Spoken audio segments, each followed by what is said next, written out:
You know the joke? Why did Hashem give the Ten Commandments on two tablets? Why he couldn't do one tablet going all the way down? So the answer, because when God asked the Jews if they wanted it, they asked, how much does it cost?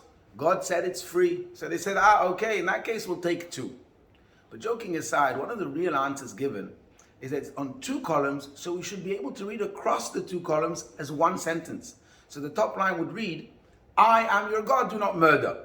Meaning, because I'm your God, do not murder, and not just because it logically makes sense. You see, here's the thing.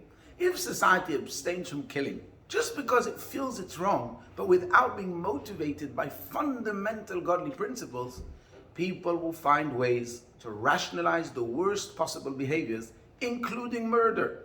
Need I say more than Nazi Germany? There was a Facebook post with a letter from a German high school principal that he would share with his teachers every single year. And this is what he said. I'm one of the survivors of a concentration camp. My eyes have seen things that no man should see. Gas chambers built by well-trained engineers. Children poisoned by well-trained doctors. Babies killed with needles by well-trained nurses.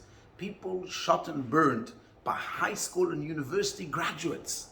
And this is why I'm skeptical of just relying on education. My request to you is as follows. Strive to make your students human.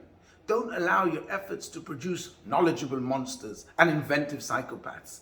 Literacy, math only matter if they help your children become more human. That's the letter.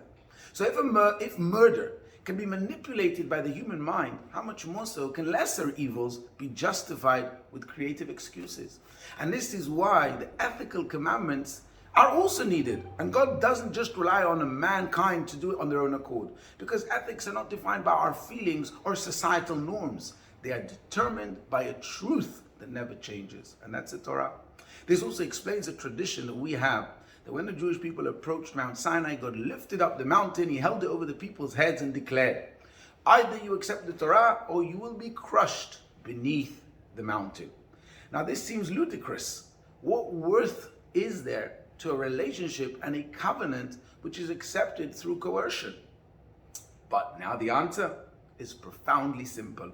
What God was telling the Jewish people is that the system and values of Torah is the guarantor for life and liberty. Because if you reject the morality of Torah, if you lack the courage and conviction to teach the world that I am your God, and that I've stated unequivocally, you shall not murder, the result will be humanity crushed under a mountain of tyrants.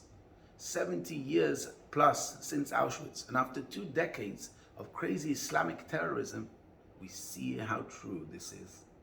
Wishing you Shabbat Shalom.